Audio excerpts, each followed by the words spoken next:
Good morning, Andy Neale, Wellbeing expert. Great to see you again. Hi, good morning. Hope you're well and hydrated and slept. And Absolutely. Brought my water just in case I got told off, for sure.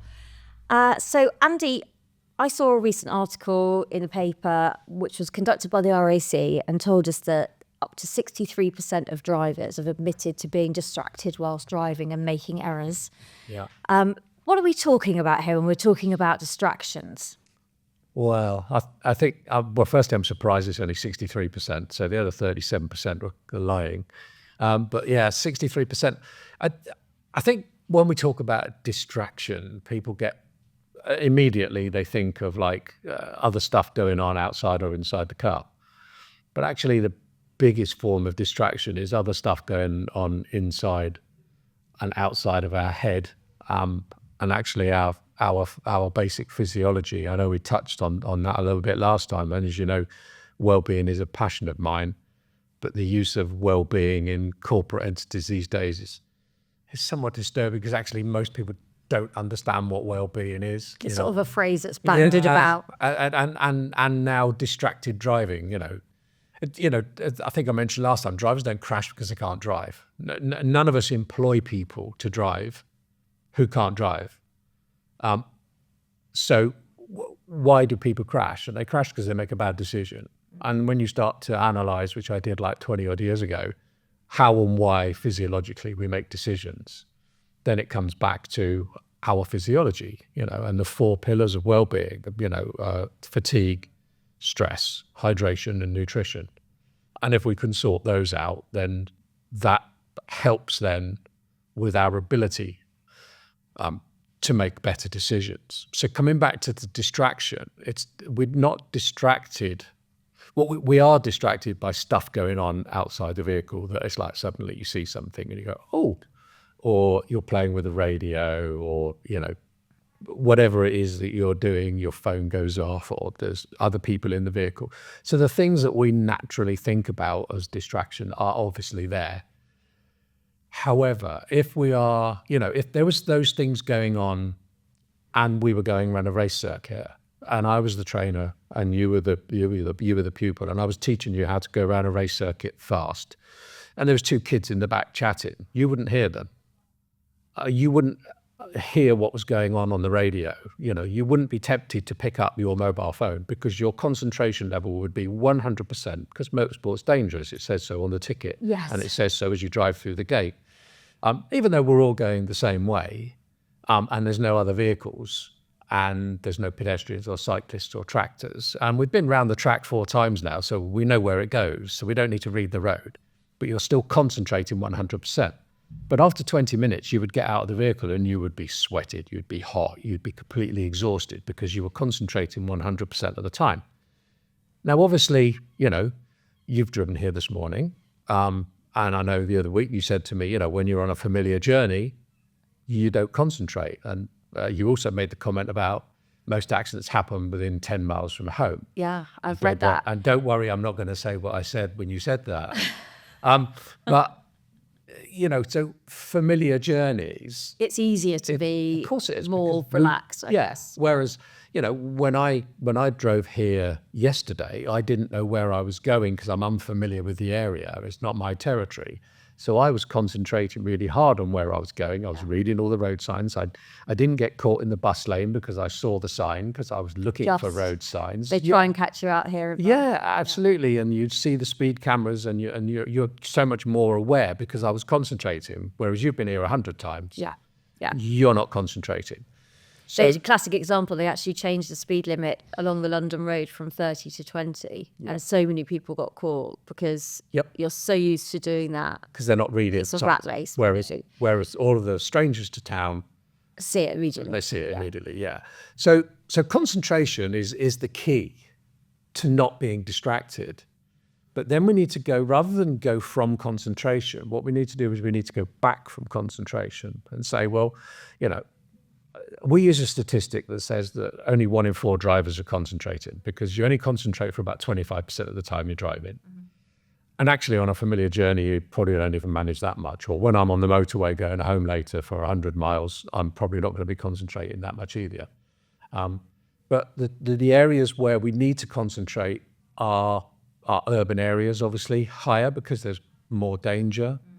Weirdly, car parks, because there's a lot more going on, and if you look at the data from company car or van accidents, many of them happen damage whilst parked or damage in a car park, because psychologically, when we get to where we're going, we go, oh, I'm here. But actually, you're never here until you've walked away from the vehicle. Yeah. So it's that last bit is the dangerous bit, potentially. And you said earlier about speeding. In a previous life, I was a police officer back in the 1980s. And the radar gun was invented. And we used to get sent out as a result of people complaining, someone writing in a letter, saying people speed down my road. So we'd take the radar gun out and we'd stand outside, in the road where people had complained, and guarantee the first or second person caught on the radar gun would be the person that had written the letter. Yeah. Because it's like they were in a familiar area again. So yeah, concentration is really important, and it's the key when we do in-vehicle driver training. We talk about concentration, observation, anticipation, and we can come on to talk about those in later podcasts. But so you can forget the anticipation, because you can't do that without the observation, and you can't do the observation without the concentration. But today I want to go back further from the concentration to say we can only concentrate when we are physiologically able to do so. Okay, so physiologically able, I'm going to guess one of these things is going to be the H2O. Yeah, absolutely. So hydration is really important. And with hydration, we talk about the 4 pillars of well-being. So, but let's talk about 2 of them together. Let's talk about hydration and nutrition. So water was really important because, a large percentage of our brain is water.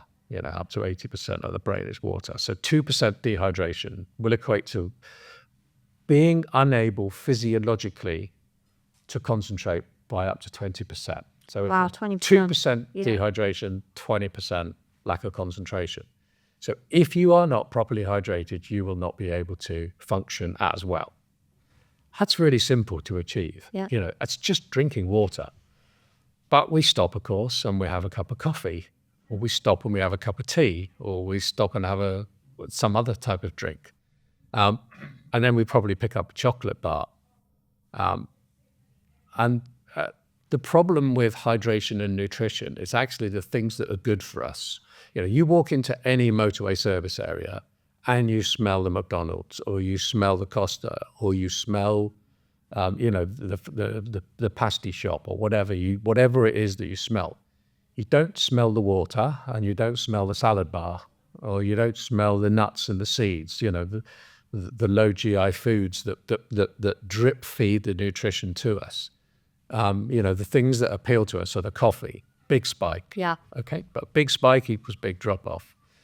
Chocolate, again, big spike, big drop off. So, the low GI foods basically release the energy so much sort of to give us a smoother trace, if you like, with our ability to function.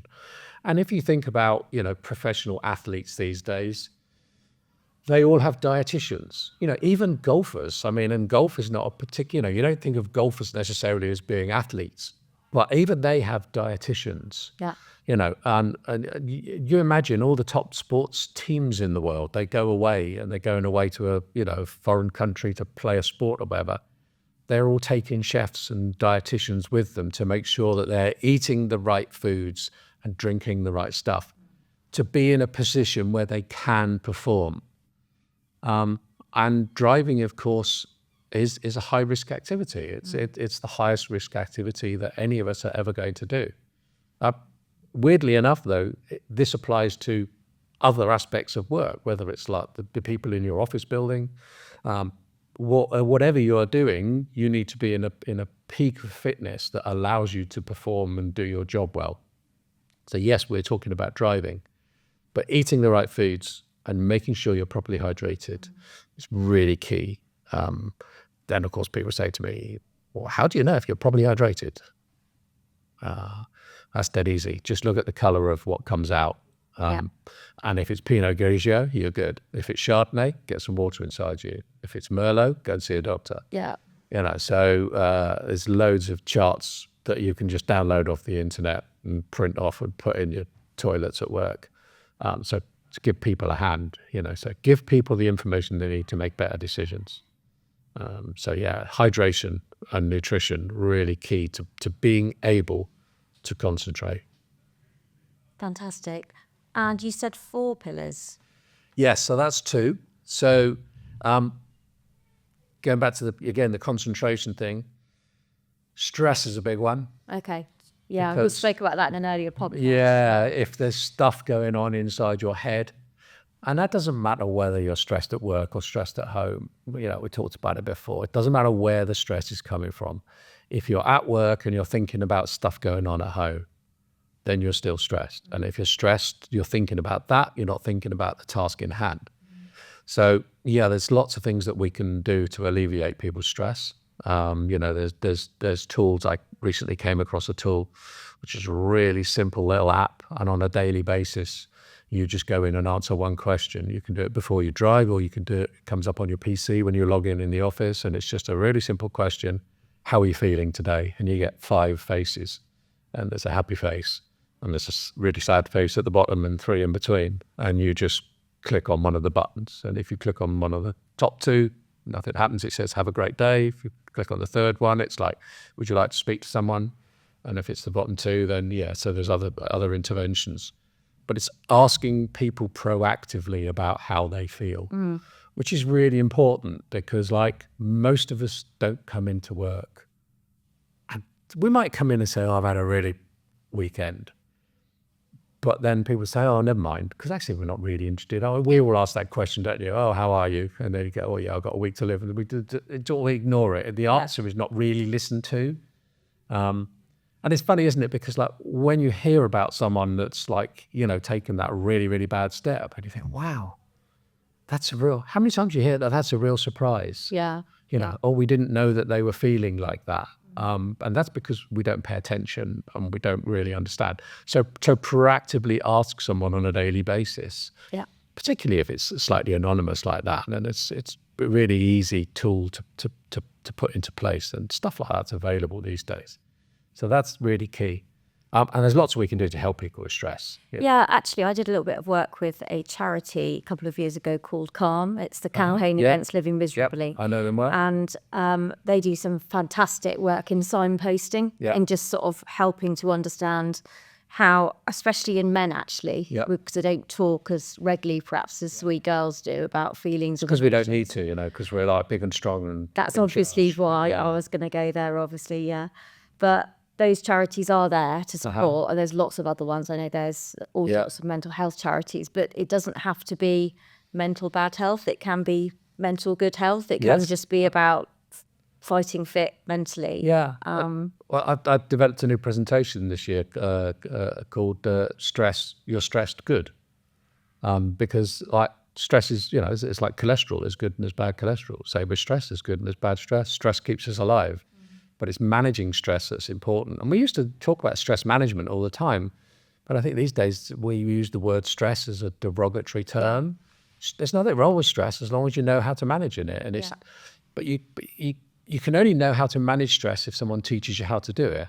It's like we talk about, I guess we all know that fast food is not terribly good for us. But what's the alternative if we've not been taught how to make soup at home? Or we don't understand the nutritional value of certain things, then it's difficult for us. You only know what you know is what I'm saying, I guess.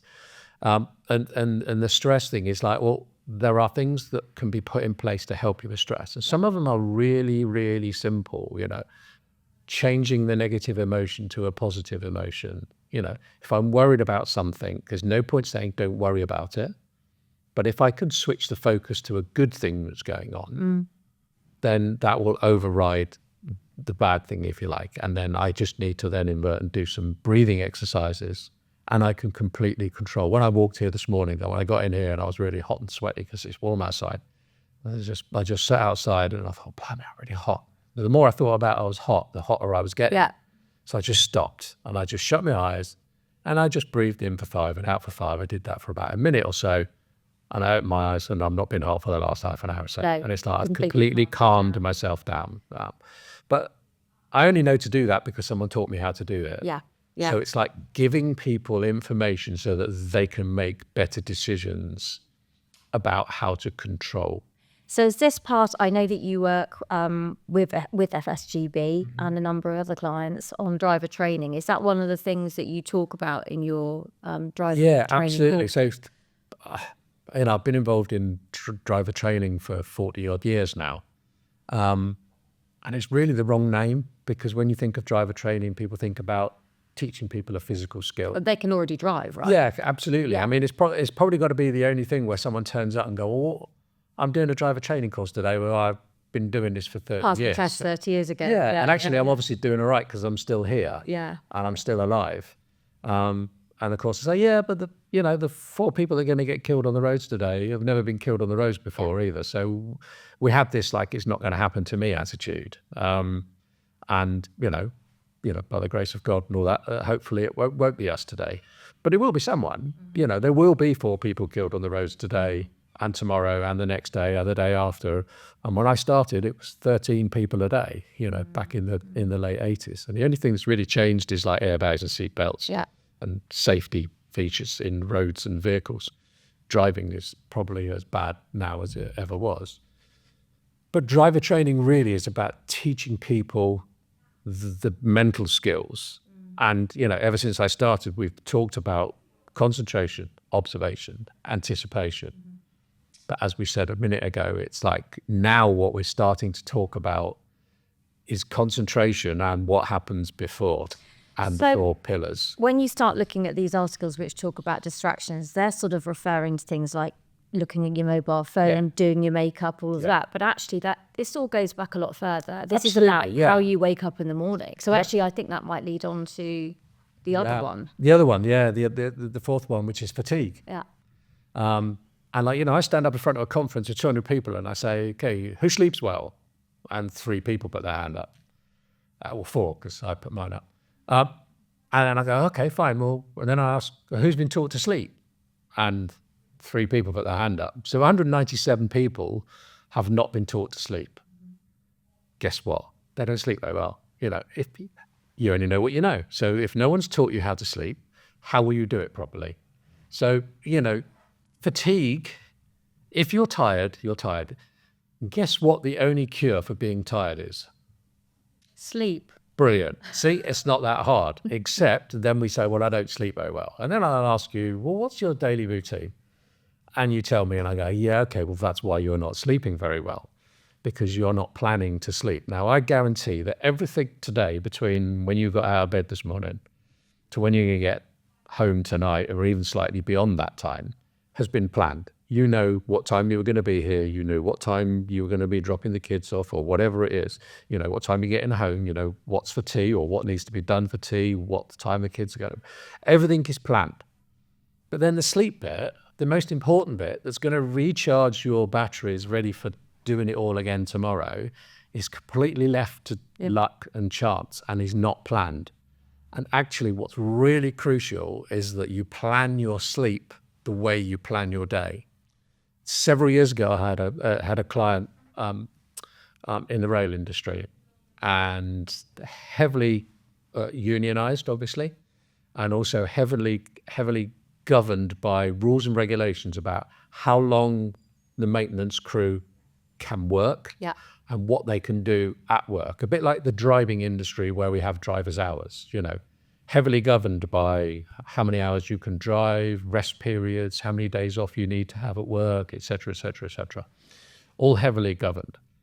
And I remember Steve, the area director, saying to me, Andy, he said, I'm not worried that our guys are getting fatigued at work, because we are so governed by regulation, we daren't step over that line. He said, in fact, we've gone almost overboard to make sure they're not. He said, I have zero control about what they do outside of work. And they're not getting tired at work, they're getting tired outside of work. Yeah. So I said to him, okay, Steve, that's not a problem. We can develop a workshop that we can teach them how to manage their lives better, how to, and I remember doing a workshop down in the south of England. And a guy said to me, well, it's all right for you, because like, you don't have to work nights. And I said, well, actually, you don't have to work nights. You choose to work nights because you get paid more. And he go, well, yeah, okay, I'll get it, blah, blah, blah. And then I said to him, well, what do you do? What time do you finish? He said, we finish at 7. I said, so what time do you get home? He said, 7:30. I said, okay, fine. So did you go straight to bed? He said, yeah, but I can't sleep. I said, well, that's strange because I get home at 5:30 at night because I'm just a normal 9 to 5 bloke. I can't get to sleep at 5:30 either. I said, but I don't try because I go home and I have some tea and, I do this, watch a bit of TV, walk the dog, et cetera, and then I might go to bed at 9:30 or 10 or 10:30. I said, so why don't you do the same? Why don't you get home, have a bit of light breakfast, something healthy, not too heavy, because you don't want to go to bed on a full stomach. You want to go to bed, properly hydrated, but not feeling uncomfortable. Have a little walk. He said, well, I have to take the kids to school. I said, fine, perfect. A little walk, take the kids to school. He said, then come back, then have a sleep, because now you've unwound from the day, empty your head out, and there's techniques that we can give people to download. Because actually, when you look at sleep, most people don't have a problem getting to sleep. They have a problem staying asleep. And that's because something goes off at like 1 or 2 or 3 or 4 o'clock in the morning and wakes us up, and then we're thinking about that. Yeah, that witching hour. Yeah, absolutely. And then you look at the clock and think, I've got to get up in 3 hours. Well, that's perfect, because that's 2 sleep cycles, because a sleep cycle is an hour and a half, and you need 4 of those. Between 5 would be the perfect night's sleep, but we all accept that on a Monday to Thursday, you're not going to get the perfect night because you're late to bed and early up. But there's Friday, Saturday, Sunday where you can get the extra hour and a half in, or you can get a nap in sometimes as well. So once we'd gone through this guy's day and night, and then he admitted, well, he only did 4 shifts a week anyway. So there was another 3 days where he could catch up. And you can catch up on your sleep cycles. Yeah. You don't need to get 5 every night. So he understood a little bit more, and I said, but you need to plan your sleep. You need to plan when you're going to do this, and it's really important. And you need to let the people around you know that you can't. I can't do the housework because I've got to actually Don't leave this in. Yeah, don't leave me a list of jobs to do during the day when I'm at home, because actually I'm not at home. I'm sleeping. Yeah. And I need to sleep to recharge. If I don't put my mobile phone on charge tonight, it won't work tomorrow. Yeah. And we're exactly the same. So if you're not properly rested, you will not, again, physiologically be able to concentrate, because guess what? You're going to be tired. And if you're tired, you're going to be falling asleep at the wheel, worst case scenario. So again, it's about being in a position. And the biggest frustration I have with the press or anyone else, it's great that they highlight the fact that we're distracted whilst we're driving, but that's not changed for 40, 50 years. What has changed is that we are able now to be able to run wellbeing workshops for drivers and everyone else in your business about how to manage stress, about how to eat better, how to drink more effectively, and importantly, how to sleep. And this isn't complicated. I left school at 15, nearly 16, with my O-level metalwork, and I understand it. And I understand it to the point where I can teach other people to do it better. And how can we get hold of some of these wellbeing workshops? So how could people listening to this get in touch and find out how to actually help their drivers? Yeah, contact us at FSGB, and we run wellbeing workshops as one of the alongside driver training. Yeah, absolutely. Yeah. And as I say, it's very relevant for drivers. But the nice thing, people say to me, "Oh, I can't release 20 of my drivers all at the same time." I said, "Well, how many can you release?" And they go, 10. I go, "Well, can you release 10 office staff?" And they go, "Oh yeah, good." So now you've got 20 people for a workshop. Yeah. And then it works out at £30, £40 a head. Well, I mean, that's nothing, is it? So it's it's easy to understand, and the amount of people that say to me, I bump into, "Well, you brought water today." Well, you probably wouldn't have done before we did the first podcast. Absolutely. So you knew I was going to say to you, "Where's your water?" Yeah. And I know we'd regularly talk when I see you about are you sleeping better? Yeah.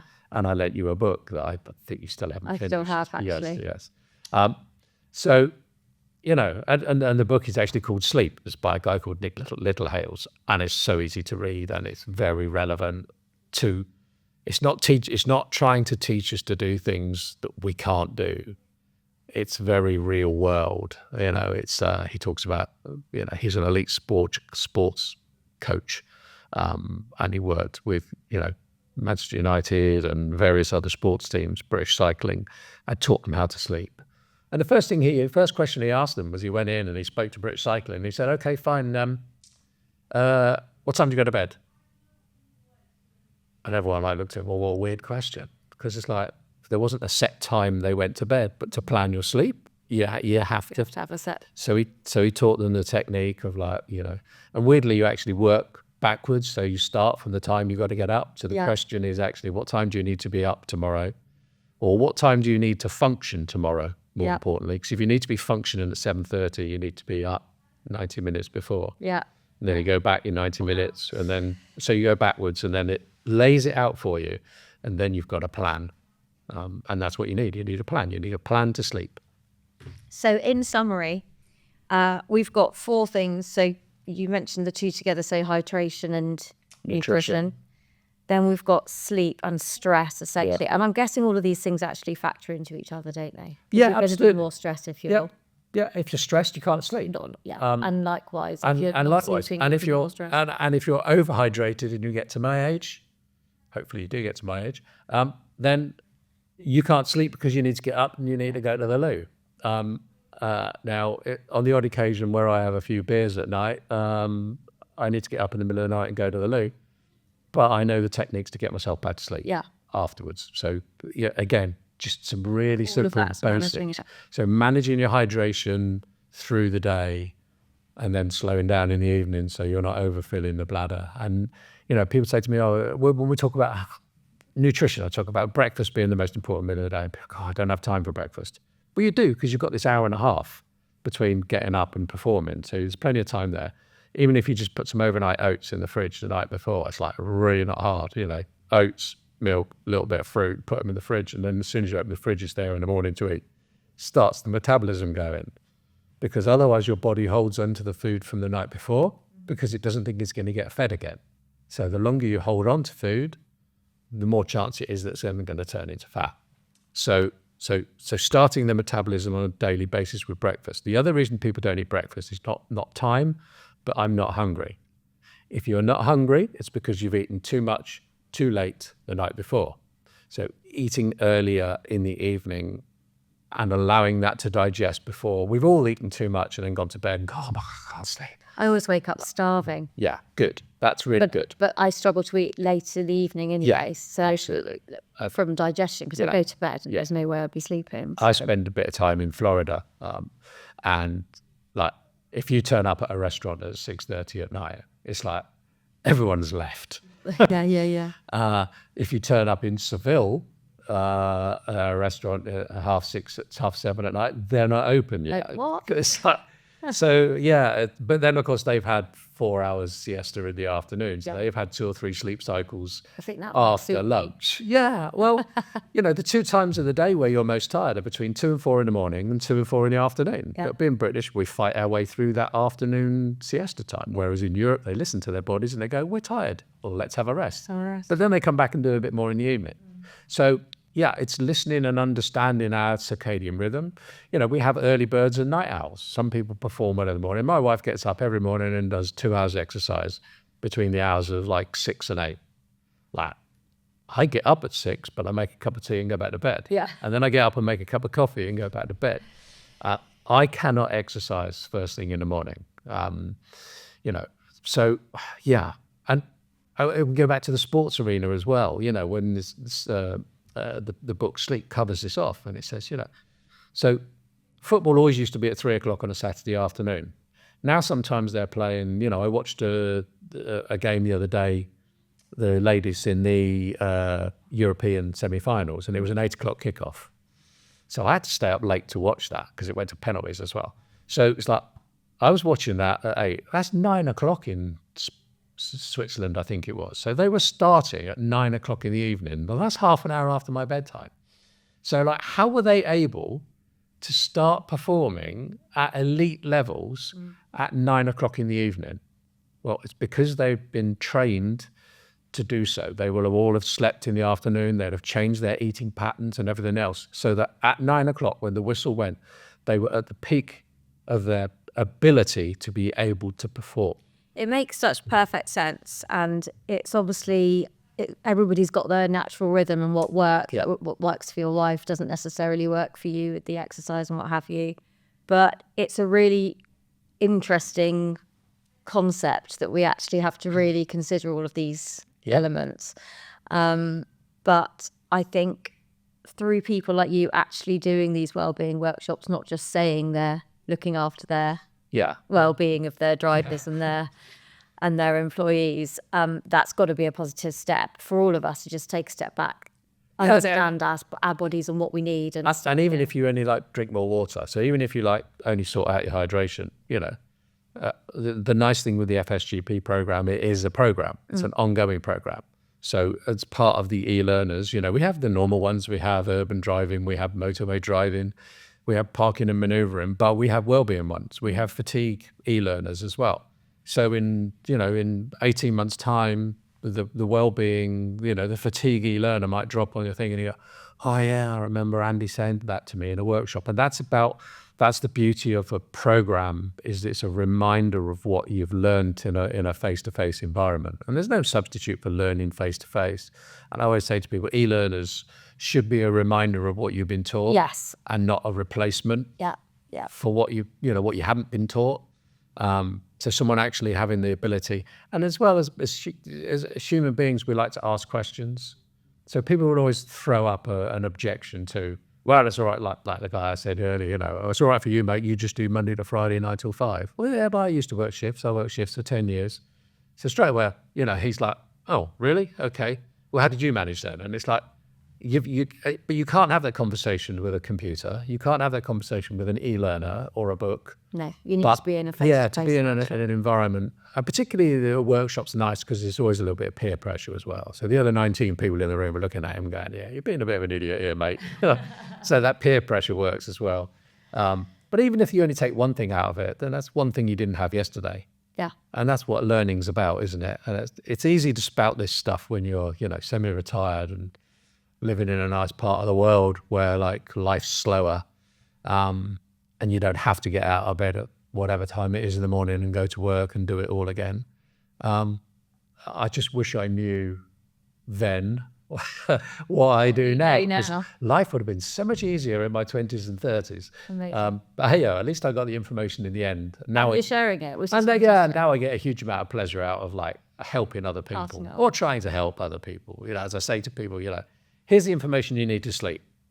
I am not going to come round tonight and read you a bedtime story. You can take a horse to water, right? Exactly. You need to do a little bit for yourself here. If you really, don't come back to me next year and tell me you're not sleeping, because I've given you all the information you need, and I've given you a book to recommend as well. Yeah.